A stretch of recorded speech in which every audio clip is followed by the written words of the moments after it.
جو سہیل آفریدی صاحب کی حکمت عملی میں نظر آ رہی ہے کہ وہ جس دن سے آئے ہیں، بلکہ آپ کو یاد ہوگا کہ میں نے ان کو کہا، میں نے کہا کہ عام طور پہ ہم دیکھتے ہیں کہ جب کوئی وزیر اعلیٰ بنتا ہے تو اس کے خاندان کے لوگ جو ہے نا وہ ہمیں بڑے پھونپھا میں نظر آتے ہیں کہ جی ہم اب وزیر اعلیٰ ہیں. میں نے کہا آپ کی فیملی کا تو ایسا نہیں ہے، بلکہ یہاں پہ ایک چیز کا ذکر کرنا ضروری ہے کہ ہمیں ایک بیوروکریٹ نے کہا کہ 2 ہفتے ہو گئے ہیں سہیل آفریدی کو وزیر اعلیٰ بنے ہوئے، لیکن ابھی تک کے پی کے میں نے بیوروکریٹس میں کہیں نہیں سنا. عموماً ہمیں یہ باتیں سنتے ہیں کہ کسی بیوروکریٹ نے یا کسی اور نے یہ کہا کہ میری سہیل آفریدی کے بھائی سے بات ہو گئی ہے، اتنے پیسے اس کو دوں گا اور اس عہدے پہ میں آ رہا ہوں. انہوں نے کہا ایسا نہیں ہوا.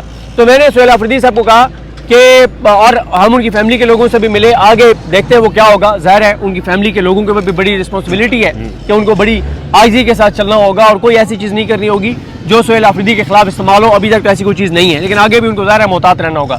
لیکن میں نے سہیل آفریدی صاحب سے کہا کہ جب سے ہم کے پی آئے ہیں، پہلے بھی آئے جب سے آپ وزیر اعلیٰ نامزد ہوئے ہیں، تو کے پی کے جس عام ورکر کو ملتے ہیں وہ کہتا ہے میں وزیر اعلیٰ ہوں. یہ وزیر اعلیٰ میرا بہت قریبی جاننے ٹھیک ہے، یعنی وہ جاننے والا تو دور کی بات ہے، وہ کہتا ہے میں وزیر اعلیٰ ہوں اور فیصلے میں کروں گا.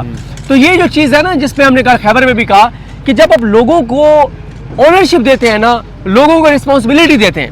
ایک چیز ہے کہ میں آپ کو کہتا ہوں کہ رضوان غلزائی صاحب، وسیم ملک صاحب، میں یہ کرنے جا رہا ہوں تو میں کرنے جا رہا ہوں نا، آپ کا اس کے اوپر کوئی بوجھ نہیں ہے. ہاں آپ ایز اے دوست میرے ساتھ کہاں تک کھڑے ہوتے ہیں یہ آپ کی مرضی ہے، لیکن جب میں آپ کے پاس آؤں گا کہ رضوان صاحب، وسیم صاحب، اسد چودھری صاحب، یہ معاملہ ہے، آپ بتائیں کیا کرنا ہے. جب آپ یہ آپ بتائیں، جب آپ مجھے بتائیں گے پھر آپ کی اونرشپ ہے، پھر آپ پیچھے نہیں ہٹ سکتے. اور آج صبح ہماری ممتاز بنگئی صاحب سے جب ملاقات ہوئی، یہ اس تناظر میں بات کروں کہ جو کل قبائلیوں کو انہوں نے آن بورڈ لیا ہے اور آگے تمام وہ قبائلی اضلاع میں جا رہے ہیں، تو انہوں نے کیا کہا ممتاز بنگئی صاحب نے، بہت سینئر صحافی ہیں اور ہمارے تو استادوں میں سے ہیں، میں تو بہت ان سے سیکھتا ہوں.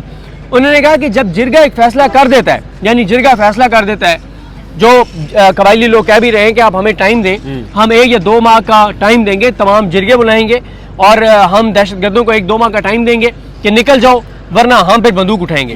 انہوں نے کہا اگر وہ نہیں نکلتے، پھر جب جرگہ فیصلہ کرے گا کہ بندوق اٹھا کے نکلنا ہے تو یہ ہو نہیں سکتا کہ کوئی مس ہو جائے. ہر گھر میں سے ایک بندے کو اسلحے سمیت نکلنا پڑے گا دہشت گردوں کے خلاف. یہ اور دیکھیں نا سہیل آفریدی ہر جگہ پہ لوگوں کو اونرشپ دے رہے ہیں، لوگوں کو انوالو کر رہے ہیں، اب اسٹوڈنٹس کو انوالو کر رہے ہیں، یوتھ کو انوالو کر رہے ہیں. 14 نومبر کو انہوں نے کے پی میں ایک بڑا جلسہ کرنے کا اعلان کیا اسٹوڈنٹس کا. دیکھیں وہ اسٹوڈنٹس کا خون گرما رہے ہیں. اگر وہ اس میں طلبہ یونین کو بحال کرنے کا اعلان کر دیتے ہیں تو ایک دم بہت بڑی بات ہے، کالجز اور یونیورسٹیز کے اندر نا ایک ایکٹیویٹی شروع ہو جائے گی. آج بھی آپ کو پولیٹیشنز میں 60-70% وہ لوگ نظر آتے ہیں جو اسٹوڈنٹ یونینز میں ایکٹیو تھے، چاہے وہ پیپلز پارٹی، نون لیگ یا جمعیت سے بہت سے آئے ہیں لوگ، آئے ہیں ATI سے آئے ہیں، تو اسٹوڈنٹ یونین سے وہ نکل کر آئے ہیں. باقی اگر آپ ان کی تقریروں کا مکمل احاطہ کریں، ایک تو وہ ہر تقریر میں جا کے مسلسل یہ بات کر رہے ہیں، اور ایک طرح سے وہ دیکھیں سہیل آفریدی کی نظر میں لوگوں کو اپنا آپ نظر آتا ہے کہ عام آدمی کو دیکھیں کتنے کے پی کے اندر جاگیردار اور پیسے والے کتنے ہوں گے، گنے چنے ہوں گے نا. باقی تو مڈل کلاس ہے، لوور مڈل کلاس ہے. مڈل کلاس اور لوور مڈل کلاس کو سہیل آفریدی کی نظر میں اپنا آپ نظر آتا ہے، یار یہ ہم ہیں. ایک تو وہ ہر جگہ جا کے اور اپنی مظلومیت، یہ مظلومیت کارڈ بہت بڑا کارڈ ہوتا ہے، لوگوں کی ہمدردیاں ہوتی ہیں کہ یار یہ بیچارہ یار بات تو ٹھیک کر رہا ہے. وہ ہر جگہ جا کے پہلی بات یہ کر رہے کہ آپ نے دیکھا انہوں نے میرے خلاف کیا سازشیں کی، انہوں نے کیسے میرا راستہ روکنے کی کوشش کی، کیونکہ میں میرے نام سے شریف نہیں لگتا، زرداری نہیں لگتا، میں ارب پتی نہیں ہوں، میں جاگیردار نہیں ہوں، میں آپ میں سے ہوں، میں عام ہوں، عام ورکر ہوں، میں عام قبائلی ہوں، اس لیے انہوں نے میرے خلاف یہ کیا، میں عام پاکستانی ہوں، میرے خلاف اس لیے یہ سارا کچھ کیا ہے. دوسرا انہوں نے آج یہ اور بھی انہوں نے ایک اپنی اخلاقی پوزیشن برتری بھی حاصل کی. انہوں نے کہا میرے خلاف گھٹیا زبانیں استعمال کی گئی، سطحی زبانیں استعمال کی گئی، غلیظ زبانیں استعمال کی گئی، اور عام لوگوں نے نہیں کی، اور انہوں نے کہا عام لوگوں نے نہیں. انہوں نے کہا DG اختیار نے پشاور میں آ کے کی اور یہ میرے ساتھ ہوا ہے. لیکن وہاں پہ انہوں نے ایک اخلاقی برتری بھی لی کہ میرے خلاف گھٹیا زبانیں وزیروں نے بھی استعمال کی، غلیظ زبانیں استعمال کی. میں عمران خان کا سپاہی ہوں، میں پشتون ہوں، میں قبائلی ہوں، ہماری روایات ہے. میں نے اس کا جواب اس زبان میں نہیں دیا. انہوں نے دیکھیں میں آپ کو بتا رہا ہوں نا کہ پتہ نہیں ان کا، وہ خود بھی ان کے بارے میں یہ تھا کہ وہ بہت درویش آدمی ہے. ہمارا بھی پہلا تھا بڑا درویش ہے، لیکن ان کی تقریر کے اندر 12 مثالیں پورے ہوتے ہیں. یعنی وہ کے پی کے لوگوں کی بھی بات کرتے ہیں، اپنے ووٹرز کی بات بھی کرتے ہیں، وہ گورننس کی بھی بات کر رہے ہیں، وہ کرپشن کے اوپر زیرو ٹالرنس کی بھی بات کر رہے ہیں، وہ پروجیکٹس بھی اناؤنس کر رہے ہیں، وہ یوتھ کی بھی بات کر رہے ہیں، وہ طلبہ کی بھی بات کر رہے ہیں، وہ جو ہے وہ عمران خان کی بھی بات کر رہے ہیں. وہ اس کے بعد آپ دیکھیں کہ وہ مظلومیت کارڈ بھی استعمال کر رہے ہیں، وہ اینٹی اسٹیبلشمنٹ بات بھی کر رہے ہیں. وہ اپنی تقریر کے اندر تمام کی تمام چیزیں رکھ رہے ہیں. وہ اپنی قبائلی روایات کی بھی بات کر رہے ہیں. وہ ہر چیز کو وہ کور کر رہے ہیں. ان کی تقریر میں ہر پہلو جو ہے وہ موجود ہے. وہ جہاں پہ اب وہ ایک نیا نیریٹو بنا رہے ہیں جو اس سے پہلے علی امین گنہ پور نے نہیں بنایا. وہ بار بار کہہ رہے ہیں کہ 3000 ارب دینے جناب آپ نے وفاق نے ہمارا 3000 ارب, اور اس میں انہوں نے کیا کہا ہے. ابھی وہ ایک نیریٹو بنا رہے ہیں نا, وہ زمین مزید گرم کرنے جا رہے ہیں.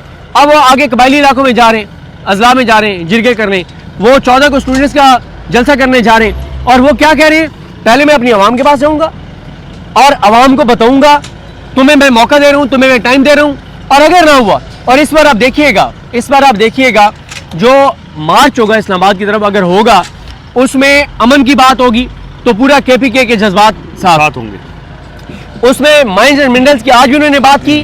دیکھیں کے پی کے لوگوں کے نا دل کے بہت قریب ہے یہ امن کی بات, ملٹری آپریشن کی بات, مائنز اینڈ منرلز کی بات, یہاں کے وسائل کی بات, یہاں کے لوگوں کے حق کی بات, یہاں کے لوگوں کے فنڈز کی بات, وفاق کی ظلم اور زیادتیوں کی بات. وہ انہوں نے آج بھی کہا کہ آپ سویلی ماں جیسا ہم سے سلوک کر رہے ہیں. یہ ساری باتیں کے پی کے لوگوں کے دل کے قریب ہے, پی ٹی آئی کے لوگوں کے نہیں, کے پی کے عام لوگوں کے دل کے قریب ہے. وہ ایک نیریٹو بنا رہے ہیں سر, اور یہ نیریٹو وفاق کے لیے بہت خطرناک ہے. وفاق کو اب آج انہوں نے کیا بتایا, انہوں نے کہا 70 گاڑیوں کے ہم نے پیسے دیے, بلٹ پروف گاڑیاں 40 دیں, 30 دے نہیں رہے. اور بھائی اب دے بلٹ پروف گاڑیاں کے پی کے کو ضرورت ہے جب وہ اپنے پیسوں سے. آپ نے 3 ان کو کچرا گاڑیاں دے دی, انہوں نے کہا کہ آپ نے بلٹ پروف گاڑیاں کباڑ, ٹھیک ہے. اچھا دیکھیں آج انہوں نے ایک اور, آپ نے دیکھا جب ڈی چوک کے نعرے لگے تو انہوں نے اسٹیبلشمنٹ کو پیغام دیا کہ لوگوں کے جذبات کو دیکھو, لوگوں کے جذبات احساسات کو دیکھو, اگر اور ورنہ عمران خان کی کال آئے گی تو کسی کو منہ چھپانے کی جگہ نہیں ملے گی. دیکھیں آج انہوں نے ایک اور بڑی امپورٹنٹ بات کی. انہوں نے کہا کہ شہباز شریف والی وہ بات انہوں نے پہلے بتا دی تھی کہ شہباز شریف نے کہا پوچھ کر بتاتا ہوں. کہتے ہیں جب کال آئی شہباز شریف کی, میں نے کہا میں نے عمران خان سے ملنا ہے, اس نے کہا میں پوچھ کے بتاتا ہوں. تو کہتے ہیں جب مجھے وفاق سے کال آئی کہ میٹنگ ہے وفاق میں, تو میں نے کہا میں اپنے لیڈر سے پوچھ کے بتاتا ہوں. اگر تم ادھر سے پوچھ کے بتاؤ گے تو میں اپنے لیڈر سے پوچھ کے بتاؤں گا. دیکھیں سہیل آفریدی عمران خان کا بار بار ذکر کر کے بتا رہے ہیں کہ اب ہوگا بھی عمران خان, ہے بھی عمران خان, اور کوئی فیصلہ بھی عمران خان سے پوچھے بغیر جو ہے وہ نہیں کیا جائے گا. تو یہ آج کی چند چیزیں تھیں. جس طرح سے میں نے کہا کہ ہیٹرک مکمل ہوئی, انہوں نے زبردست ان کی ان 3 دنوں کی تقریروں میں اگر میں ایک نیگیٹو پوائنٹ کہوں نا, جس کا میں کل بھی اظہار کر چکا ہوں, ان کو چارسدہ میں جو ایم الولی صاحب ہیں ان کے لیے لفظ میلو جو بھی تھا وہ نہیں استعمال کرنا چاہیے تھا, اور ان کے دوست بھی کہتے ہیں کہ نہیں کرنا چاہیے تھا. کہ کارکنان نے آگے سے ریئیکٹ کیا, وہ جوش دکھایا تو انہوں نے کہہ دیا. کیوں, اس کی وجہ کیا ہے؟ اس کی وجہ کہ پہلی بات ہے کہ وہ ریلیونٹ ہے, اور بلوچستان سے جا کے تو سینیٹر بنے ہیں, اس کی اتنی یہاں پہ جڑیں نہیں ہے کہ وہ یہاں سے سینیٹر بن سکے. آپ ان کو ریلیونٹ کر رہے ہیں. دوسری بات یہ ہے کہ آپ کے بارے میں تاثر یہ ہے کہ آپ پورے کے پی کے وزیر اعلیٰ ہیں, آپ کے پی کے لوگوں کے وزیر اعلیٰ ہیں, آپ ان کے دلوں میں بس رہے ہیں, لوگوں کے ہم ملتے ہیں, کہتے ہیں کہ ہم نے ووٹ اس کو نہیں دیا تھا لیکن یار یہ بات ہماری کر رہے ہیں. تو آپ جب اس طرح کی بات کریں گے نا تو ایک تلخی پیدا ہوگی. اس وقت جب آپ ایک نیریٹو پورے کے پی کے لوگوں کا بنا رہے ہیں, کے پی کے وسائل کی بات کر رہے ہیں, امن کی بات کر رہے ہیں, پھر اس بار دیکھیں جو اس بار یہ نکلیں گے نا اس میں وسائل کی بھی بات ہوگی, امن کی بھی بات ہوگی, دہشت گردی کی بات ہوگی, ملٹری آپریشن کی بات ہوگی, مرید کے کی بات ہوگی. تو پنجاب سے ان کو خاصی اس بات پہ سپورٹ ملے گی جب یہ مرید کو بھی اپنے اس ایجنڈے میں شامل کریں گے. تو میرا خیال ہے کہ مزید شدت بڑھ رہی ہے, شدت بڑھانے میں وہ کامیاب ہو رہی ہیں. اب اس میں ہم بہت زیادہ بات کر چکے ہیں کہ شدت تو بڑھتی چلی جائے گی. اس کے بعد کیا مذاکرات ہوں گے یا مذاکرات نہیں ہوں گے, میں بتا چکا ہوں کہ مذاکرات اگر ہوں بھی تو کچھ نہیں ملے گا. وسیم سے ٹھیک ہے, میں وسیم ملک آپ سے یہ پوچھنا چاہتا ہوں کہ دیکھیں جو بات وہ کر رہے ہیں یا جس انداز سے کر رہے ہیں, عوام میں جا کے جلسوں کے اندر ان کی جو گفتگو ہے یا ان کے جو مطالبات ہیں وہ اس موجودہ جو نظام ہے, ہائبرڈ نظام ہے, ان کے لیے ان مطالبات کو تسلیم کرنا تقریباً ناممکن سی بات ہے. مقصد یہی ہے کہ جو بھی وہ بات کر رہے ہیں وہ اس موجودہ حکومت کی پالیسی کے اگینسٹ ہے اور یہاں کے لوگوں کی بات ہے. اب یہ ایک کلیئر ایک یعنی دونوں کے درمیان اختلاف ہے. ظاہر ہے جب اختلاف ہوتا ہے تو وہ کسی بات چیت کے ذریعے حل ہوتا ہے, جو حل ہوتا نظر نہیں آ رہا تو پھر تصادم کی طرف چیزیں بڑھتی ہیں. تو یہ جو مومنٹم بلڈ ہو رہا ہے, جو جن چیزوں کی بنیاد کے, جن فیکٹس کی بنیاد پہ لوگوں کو ان کی بات اپیل کر رہی ہے اور یہاں کا پورا ایک ماحول ہی تبدیل ہو چکا ہے, تو کتنا فائدہ مند ہوگا یہ جو ان کی اسٹریٹجی ہے کہ لوگوں کے ساتھ جا کے بات کر, لوگوں کے درمیان بیٹھ کے لوگوں کو اونرشپ دے کے جیسے صدیق بھائی نے بات کی ہے, اور وہاں سے پیغام دینا, جیسے کل جرگہ ہوا, آج جلسہ ہوا, آگے مزید جلسے ہونے جا رہے ہیں, تو کیا یہ پریشر بلڈ کر سکیں گے اور اس سے پہلے کہ ان کو خود نکل کے اپنا حق لینا پڑے, یہ احساس دلا دیں کہ یہ دیکھیں یہ لوگوں کے جذبات ہیں اور یہ حق آپ کو دینا پڑے گا؟ میں اس پہ آتا ہوں, لیکن وہ جو آپ نے عرشی شریف شہید کی والدہ کے حوالے سے بات کی, انتہائی افسوسناک, اللہ پاک انہیں جنت الفردوس میں اعلیٰ مقام عطا فرمائے, ان کے درجات بلند فرمائے. لیکن صدیق جان صاحب, آپ نے کہا کہ یہ یحییٰ آفریدی یا امین الدین خان صاحب کی عدالتیں نہیں ہیں, تو میرے خیال میں ہمیں تھوڑا سا پس منظر میں جا کر ان تمام ججز کا نام لینا چاہیے. چیف جسٹس عمر عطا بندیال نے 100 موٹو نوٹس لیا, فیصلہ نہیں کر پائے, بینچ میں شامل تمام ججز, اس کے بعد قاضی فائزیسا آئے, ایون کہ ایک مرتبہ قاضی فائزیسا نے صرف اپنا سکور سیٹل کرنے کے لیے جسٹس شاہ کی عدالت میں یہ مقدمہ لگا دیا, جب یہ 12 جولائی اور 2024 کا معاملہ تھا. تو جسٹس منصور علی شاہ نے بھی وہ کیس سننے سے انکار کر دیا تھا, اور اس ملک کا کوئی وکیل ایسا نہیں تھا کہ جو عرشی شریف صاحب کا مقدمہ جو ہے وہ سنتا. تو یہ تمام ان چیز کے ذمہ دار ہیں. اور مجھے کمرہ عدالت کا وہ ایک لمحہ بھی یاد ہے کہ جب عرشی شریف شہید کی والدہ مرحومہ نے ایک بند لفافہ دیا جسٹس بندیال کو کہ یہ میرے نامزد ملزم ہیں, FIR اندراج نہیں ہو رہا, آپ ذرا وہ کروا کے دیجئے. انہوں نے وہ کھولا پڑھا, چہرے کے تاثرات ہی ان کے بدل گئے, دائیں بائیں ججز کو دکھایا اور واپس درہ سے بند کر کے لفافہ, اور کہا کہ آپ نے تو بڑے طاقتور لوگوں کے نام لے لیے. تو وہ سارے ذمہ دار ہیں. بہرحال اب فیصلہ ایگزیکٹلی آپ نے باقی ساری گفتگو کی. دیکھیے, اگر ہم ان جلسوں کے حوالے سے بات کریں یا ان مومنٹم کے حوالے سے بات کریں, جو اس وقت تاثرات سرفس پہ آ رہے ہیں یہ تو پہلے موجود تو تھے. علی امین گنڈاپور کی حکومت کے وقت بھی موجود میں تھے, لیکن انہیں کوئی یوٹیلائز کرنے والا نہیں تھا. وہ وکٹ کے دونوں جانب کھیل رہے تھے. سہیل آفریدی کی صورت میں ایک نیا لیڈر ملا, وہ متحرک بھی تھے, اور یہ گفتگو ہم پہلے بھی کر رہے تھے. جیسے آپ نے بڑا زبردست وہ ایک اس کے اوپر تجزیہ دیا تھا کہ سوشل میڈیا ہو, تنظیم ہو KPK کی, یا گورنمنٹ ہو, وہ سب ایک پیج پہ تھے. ہم نے ان 3 دنوں میں 4 سے لے کر خیبر سے لے کر پشاور سے لے کر یہاں کرک تک, ہم نے اب ان لوگوں کی تاثرات دیکھ لیے ہیں اپنی آنکھوں سے کہ جو گفتگو ہوتی تھی وہ درست ہوتی تھی. آپ کا جو سوال ہے کہ احساس ہوگا, احساس کس صورت میں ہوگا, یہ سب اس وقت کیوں ہو رہا ہے؟ یہ سہیل آفریدی صاحب فوراً ہی, ابھی ان کی کیبنٹ نہیں بنی, وہ عوام میں کیوں آئے؟ وہ ایک ملاقات مانگ رہے ہیں. جو موجودہ نظام ان کو ملاقات نہیں کرنے دے رہا. آلدو کے رانا ثناء اللہ صاحب نے غالباً ہفتے کے روز کہا کہ سوموار کے روز ملاقات ہو جائے گی, یعنی کل ان کی ملاقات ہو سکتی ہے. مجھے ابھی بھی ممکن ہے, اور اللہ کرے میں غلط ہوں, سینس کہیں پرویل کرے, مجھے ملاقات ہوتی نظر نہیں آ رہی. جس طرح یہاں سٹیج سے تلخی بڑھ رہی ہے, سٹیج سے جو بیانات آ رہے ہیں اور روز بروز مزید تلخ آ رہے ہیں, تو ملاقات نہیں ہونی. تو جو لوگ ملاقات نہیں کروانے دینا چاہتے, آپ کو لگتا ہے کہ وہ خیبر پختونخوا کے امن کے حوالے سے کوئی سنجیدہ اقدامات کریں گے؟ وہ خیبر پختونخوا میں جو عوام کا سینٹیمنٹ ہے اس کے حوالے سے سنجیدہ اقدامات کریں گے؟ آپ ایک لمحے کے لیے چھوڑ دیجئے PTI اور اسٹیبلشمنٹ کی لڑائی ہے. آپ یہ دیکھیے کہ یہ پختونخوا کے لوگ ہیں. وفاق اور پختونخوا کو تھوڑا کمپیریزن کیجئے, تو کل پرسوں سے یہ بات سرفس پہ آ رہی ہے نا کہ 3000 ارب آپ نے نہیں دیے.